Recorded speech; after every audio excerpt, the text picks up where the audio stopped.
is it? Ch, ch, ch. Ha, ha, ha. Ho, ho, ho. Oh, no, I don't know. Whatever. Whatevers. Hey, folks. Kilt-Man here. Kilt-Man at your service.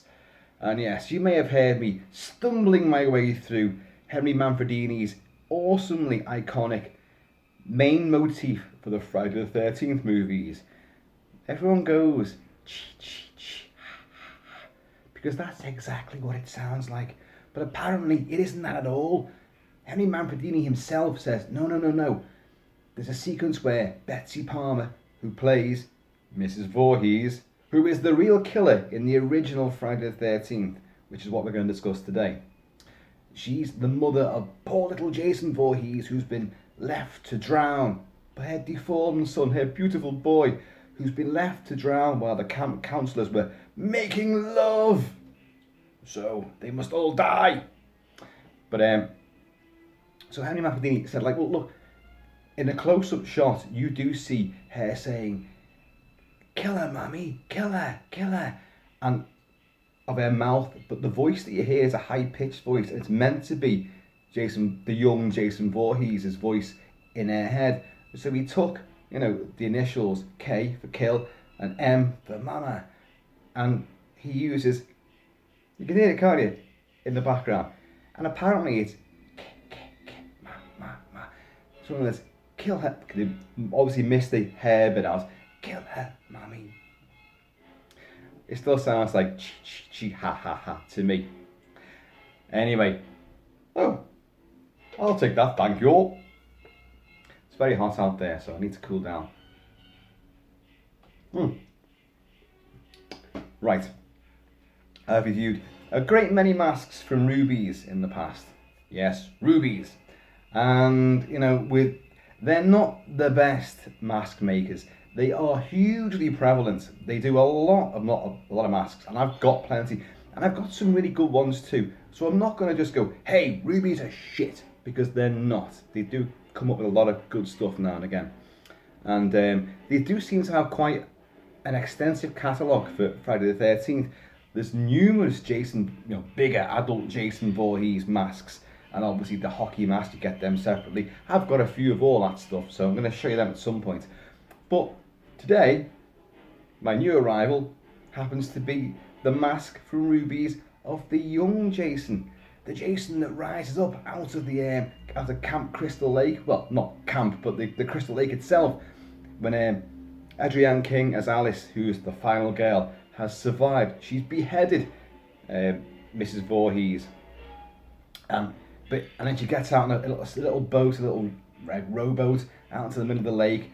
And then we hear that lovely languid music there, and it's all peaceful, and she's just like playing around with the water. And the authorities have arrived to a bloodbath, and they see her, and they're shouting her, and the scene goes on interminably. That's all part of the magic, because right at the last possible second, that she's sort of sitting up like that in dolly daydream, the decomposing form of Jason Voorhees, the drowned, deformed Jason Voorhees, looms up out the water, and grabs her from behind and then drags her under the surface. It's a bit of a trick though, because she's not actually killed there, and then we do have a final epitaph where she's being put in an ambulance, and she's going, what about the boy? What about the boy? And they're going, what boy? The boy in the water, the boy in the lake. Didn't see no boy, ma'am. And of course, at the start of Friday the 13th Part 2, in a completely bizarre sequence which has no bearing on the rest of the movie whatsoever, she gets offed. So anyway, Rubies came up with the deformed head of young Jason. In the film, Tom Savini, the great Tom Savini, the godfather of gore and splatter effects, did the effects for the first Friday the 13th movie and the fourth one as well, very famously. A lot of gore in that one. He's the guy that put the arrow through the young Kevin Bacon's throat from underneath the bunk, and everyone thought that he genuinely had killed young Kevin Bacon because the effect was that realistic. No one had seen an effect done that way before. But he did devise and construct the makeup that went on to the young Ari Lehman, who played Jason. And you see Jason twice in the movie, both times waterlogged. The first time it's kind of shimmery, sort of very brief flashback sequence to him drowning, and he's like, oh, and he's got a sort of Elephant Man style, lopsided face, and very bald as well, and but he's very fresh faced and young, and anyway, he's doomed. But the mask that Rubies have chosen to do is what we see at that final sequence, that shock final jump out your skin moment, and it is. Oh, looks bloody huge, doesn't it? Whoa! Yeah. Come underwater with me. So, Rubies have done this. Now, in the past, a major complaint I've had with Rubies stuff, and I don't necessarily blame the company themselves, it's whoever's shipping these things out, but they have frequently arrived battered, squashed, creased, and to the point where you're like, I can't even salvage this. But they have tended to be Rubies stuff. They've got a bit of a get out clause on this one, because if this one arrives all stoved in, how would you know? How would you know? Because he's all lopsided anyway. And that is the way that he looks in the film. In fact, I've got to be honest, I am very, very impressed with this mask. I mean, look there. That is brilliant. Tom Savini, the first makeup he did for it actually had hair, and he just literally applied it to the young actor's face, and he did loads of alterations to the jawline. He hid one ear and then put another ear further round to make him all deformed, and was made up with it. And then the producers, like Sean Cunningham and the other guy whose name I've forgotten, went, oh, you know what, I think he'd be scarier with a big baldy head. So Tom Savini had to go back and do it all over again, and in the end it was like a big two-piece mould, and they literally applied the whole thing to the young actor. But there you go. And of course, when you see him at the end of the movie, he's obviously been under the lake for quite some time, so he's all waterlogged, grey, decomposing, and he's got all vines and, I was going to say seaweed. You don't get seaweed in a lake, do you? But lakeweed, pondweed is all over him, bit of mildew and lichen and all that kind of stuff. And so you've got a lot of this coloration. I tell you what I'm going to do. There's the label. Rubies have done that. So let's get rid of that. I know people like to see that kind of stuff. Be careful now, Kilt-Man.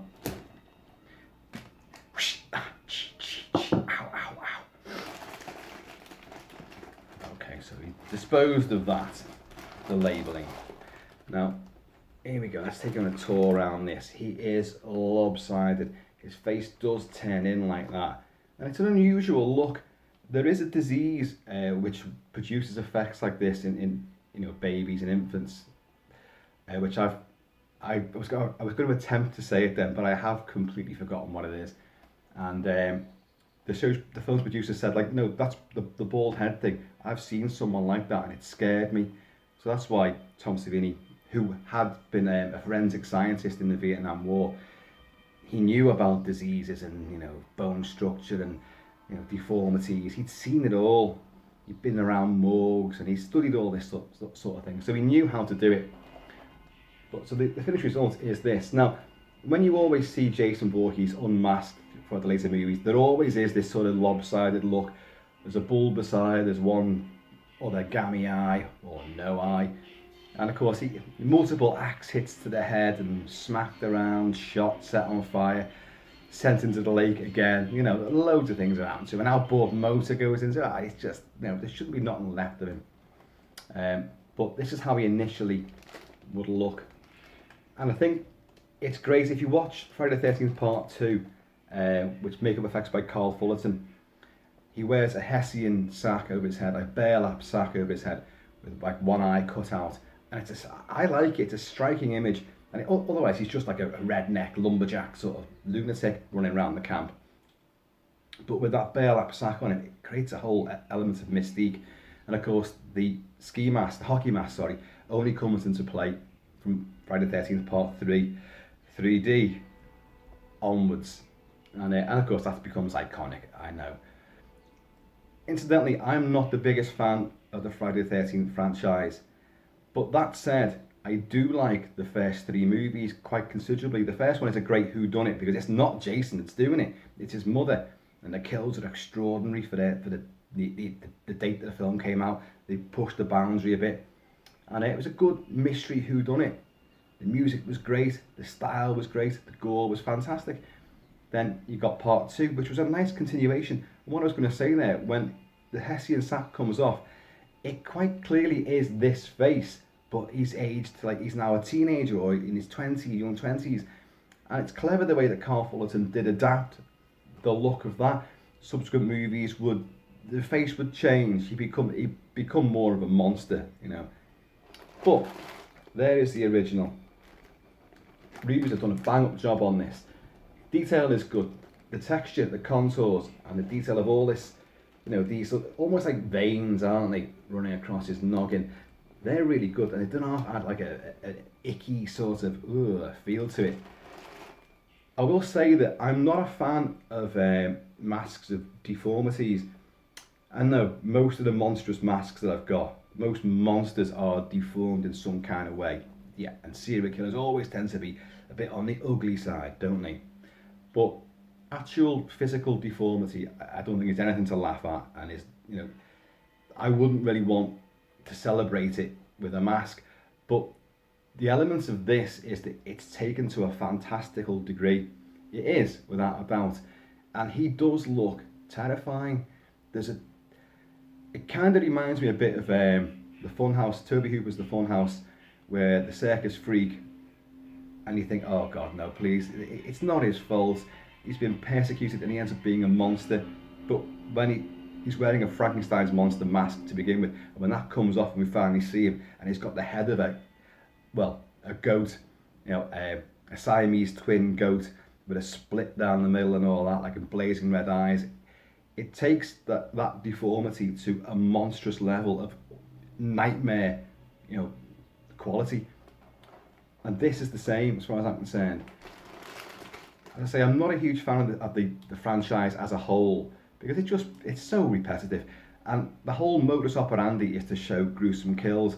But apart from the first movie and the fourth movie, I think, every other one has been cut to ribbons. So the whole point is gone.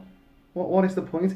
Big build up to a kill, and then it's a snap cut, a tiny bit of, you know, you can tell there was a lot of stuff was going to happen in that sequence, but it's gone.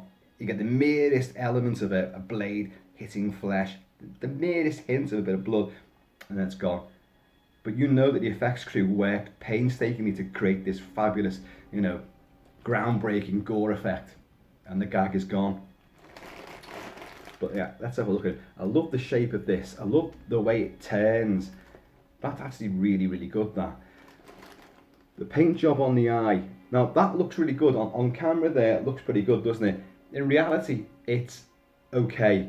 And this is the thing that lets Rubies down, I think. It's the finishing touches. The actual mould is pretty good. The sculpt is okay. The quality of the latex is certainly good enough.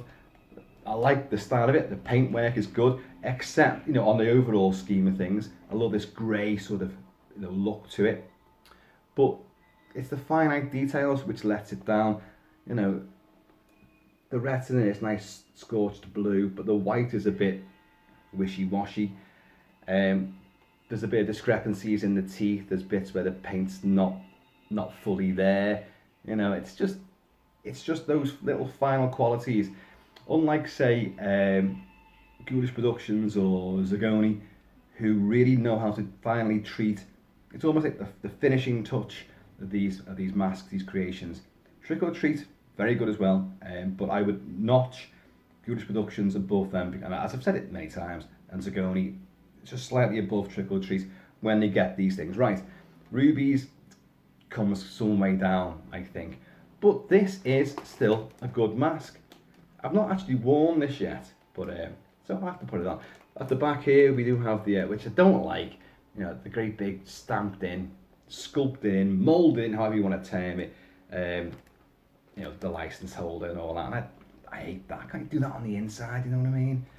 You know, because, you know, when he pops out the fucking water, he hasn't got a great big fucking logo on the back of his head, has he? You know, it just pisses me off, that kind of thing. But this sort of mossy coverage is really good. In the film, there's a lot more darkness to him, a lot more muddy patches. He looks a bit burnt as well, but the thing is, you don't see him that well. I know it's a slow motion shot, and it's kind of shot jerkily, and the camera sort of zooms in and all this, like as he comes up and then he pulls Adrienne King, down into the water.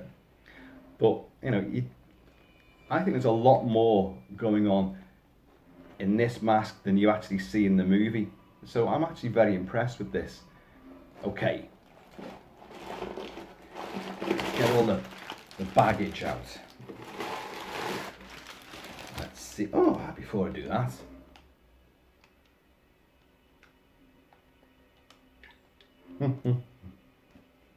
okay. Incidentally, I've mentioned a few times these vintage, VHS and Betamax videos.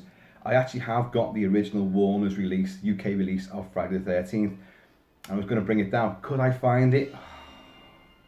Another one of those things that's lost in the vortex, the endless vortex of Kilt Mansion. Gone. I'll find it when I don't want to see it anymore. I don't want to use it. Okay. Ooh. It looks like a huge mask, doesn't it? And I've only got a small head, but whoa. Whoa. Oh, come on in, the water's fine.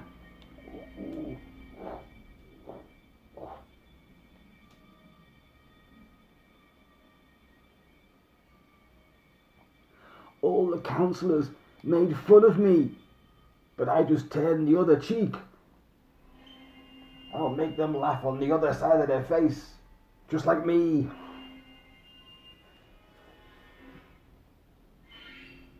I?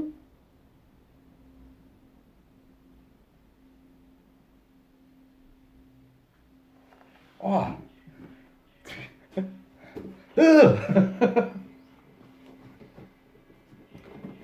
Folks, I'm really happy with that. I don't know how you're picking that up. It's very bright in here at the moment. I've chosen to do a video on a mask, on the hottest day of the year so far, and the sun is absolutely blasting down. But that's really good. I'm actually really, really impressed with that. Rubies have, okay, there's a few little bits which I'd go, I'd rather they touch that up a bit more, spent a little bit more time just to, finish the effect off there.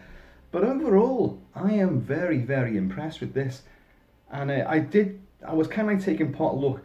I'd seen all their range. I wanted another Friday the 13th type thing. So I was looking at all that sort of stuff. And I'd seen this a while ago. I thought, that looks good, that. I'll come back to that. And I was going through all the Rubies, Friday the 13th stuff, all the Jason stuff. There's another one I would like, which is the one from Jason X. Yeah, the one where, what was it? Horror gets an upgrade, and his hockey mask becomes welded to his face, and it becomes everything, his space age and all that.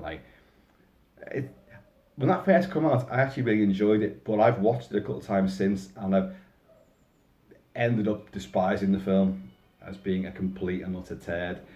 But I did like the look of that. So that mask, I still wouldn't mind getting, but I know that the version I'd like to get, I haven't seen for a long time. And that's where it's very, very detailed. And I think the mask does come off. But there's one now which is available, which it's only like a 3/4 mask. It isn't even got the back of the head on it. So it's not that good. It's very flimsy looking as well. And that's from Rubies. But this is the one that really, I thought, no, that looks really good, that. So I returned to this and I thought, I'm having it. And I'm very, very pleased I got it. That's actually a really good mask. And even though it looks hideously outsized, big and bulbous, make up your own jokes on that. It actually fits very well. It's very snug. Now, I know I look like I've got a big gargantuan bonce, but I haven't. I've said many times I've got a big thatch of hair, but my face, I've got a big baggy face, a family trait. But my actual head is fucking tiny. So, a lot of these masks just, I'm all at sea inside them. Like, if I don't buy them to wear, I buy them to display. But if I was going to wear it, I'd have to put, a bit of sponge in there to try and keep it stabilised. That actually worked really well. I'm surprised at that. So that's another plus point for this. You know, Rubies have come up trumps here today, and I'm very impressed. That's a great mask. It's not that expensive either. Rubies don't tend to be the high end. Well, none of these masks that I get are high end anyway. But they can be upwards of 50, 60, 70, depending on what it is, obviously. But that, which I think was, actually I've forgotten how much it was, but it was quite cheap anyway, relatively cheap, and I recommend it. Definitely recommend it. Markings on the inside. Like what number it might be when it was lifted. Nope, there aren't any. But yeah, folks, that looks very realistic there. That looks like in pain there, doesn't it? Like, and then you go, oh.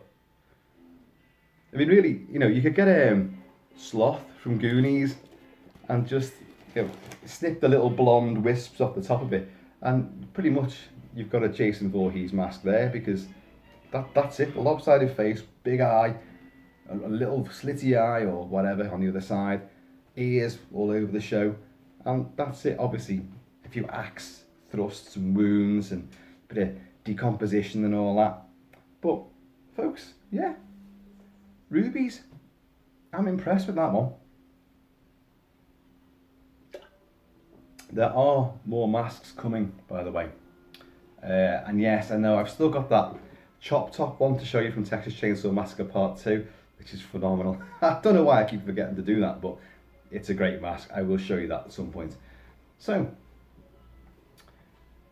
in the meantime and in between time, folks, you guys take it easy. Watch out for, aggrieved mothers. If you've mistreated their kids, and there's nothing worse than an angry mum coming after you. I've been on the receiving end of a few angry mums, but that's a different story. So, folks, this gets a whopping big thumbs up from me. In fact, you can't see it, but it's got 2 thumbs up, the thumbs in there.